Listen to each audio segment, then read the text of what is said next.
Over the past couple of decades, Studio Ghibli has become one of the most prominent animation studios worldwide, and it's no surprise as to why. Hayao Miyazaki, the writer and lead animator of most, if not all of these films, has introduced Western audiences to amazing worlds and characters. Additionally, many of the themes found in Ghibli films resonate deeply with audiences today, such as the importance of nature and the destructiveness of war. And no film demonstrates both of these principles better than Princess Mononoke, released in 1997 in the United States. Princess Mononoke is about Ashitaka, a prince from an eastern village who has a curse placed upon him after fending off a demon that was attacking his village. In search of answers, he journeys west, eventually being caught in the middle of a war between the spirits of the forest, along with a mysterious girl that was raised by wolves, known as Princess Mononoke, and the village of Iron, governed by Lady Eboshi. In this video, I'm going to demonstrate how the visual elements of color, along with the use of empathy, deconstruct concepts of good and evil while reinforcing the importance of coexistence throughout Princess Mononoke. It's no secret that Ghibli films are visually stunning, with vibrant color palettes, and Princess Mononoke is no exception to this. The film uses both brightness and darkness, along with distinct color schemes to characterize Irontown, the forest, and even the various spirits and gods. The use of brightness and darkness throughout the film creates a visual contrast that helps illustrate the tone of it. But what is brightness? Bruce Block in the visual story defines it as, quote, the tonal range of colors. This applies to whether the range of colors in a certain frame are brighter or darker, which elicit different reactions. Such as when we see sprawling natural landscapes, the use of a lighter color range, including blues, greens, and whites, creates a peaceful atmosphere, as well as when the forest spirit is on screen, which is followed by those same blues and greens along with rays of white and yellow light. This further demonstrates to the audience the divinity of the forest spirit, along with that calming presence as mentioned earlier. These lighter tonal ranges are contrasted by the darker ranges whenever we see war or conflict throughout the film. The first instance of this is when Mononoke and the wolves attack Lady Eboshi and her men as they make their way through the mountains.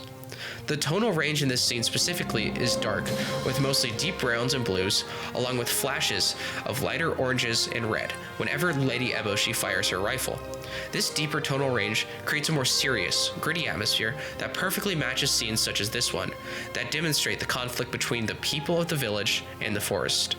Additionally, this darker tonal range is used when the forest spirit has its head cut off and turns into the Nightwalker.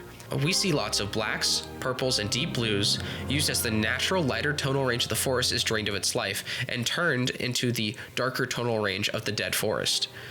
This is a literal symbolization behind how hate and violence are poisons on life itself. While these different tonal ranges and brightness help us identify the tones and meanings of certain scenes, the use of color schemes help define the different sides of this battle throughout the film. The main conflict between the forest and the village of Iron can be identified by each side's color scheme. The forest obviously uses lots of greens and blues, but it also uses light browns as well as whites. This is in direct contrast to the village of Iron, which is characterized by its use of oranges, yellows, blacks, and browns. Another interesting use of color schemes is San, or Princess Mononoke, who is often characterized with a red mask, which contrasts with the green of the forest, which she calls home. Bruce Block identifies this contrast in the visual story as complementary hues, or complementary colors, which are colors that are opposite on the color wheel. This distinction makes San stand out, and references her struggle between being human, but being raised by wolves and wanting to protect the forest. Along with San, the Kodama also use contrast. More specifically, they are white and black, two opposite ends of the color spectrum. Kodama in Japanese culture are tree spirits, which also symbolize the health of the forest.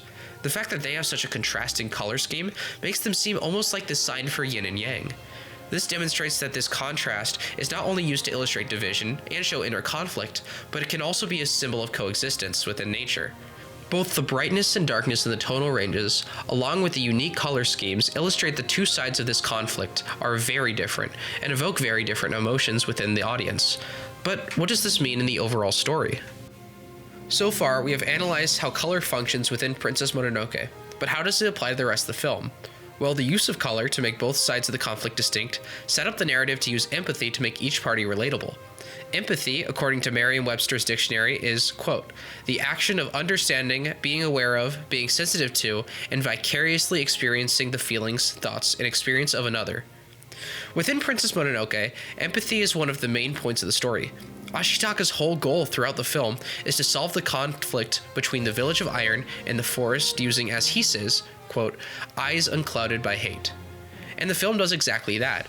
It brings us into this world where even though some people commit actions that may seem villainous to us, they are made by people who are just trying to get by and live their lives well. Other films may see Lady Eboshi as a villain who is cutting down the forest for more iron, but Princess Mononoke adds nuance to this.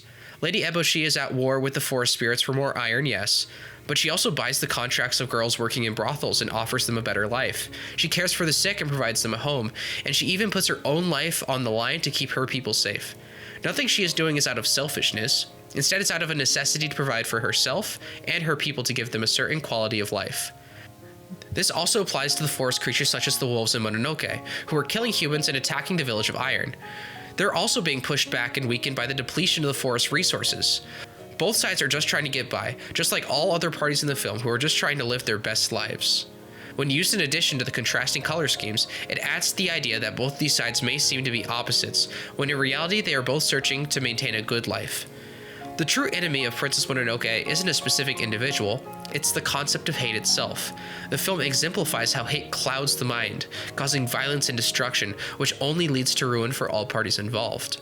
The curse that Ashitaka bears is the main example of this, growing whenever he falls victim to hate or feels the urge of violence, and it is only healed when he is finally able to stop the conflict between the village of Iron and the forest, and return the head of the forest spirit, creating unity. It is fitting that the last scene of the film is of the Kodama, demonstrating how at last all sides are at peace. Overall, Princess Mononoke makes masterful use of brightness and darkness, along with color schemes to characterize the two sides of the conflict, and other important elements of the film, which is then combined with the film's use of empathy to tell a story that has no good or bad side, and instead finds that the villain is hate, and that hate only breeds more hate in the long run. So, the only solution is coexistence.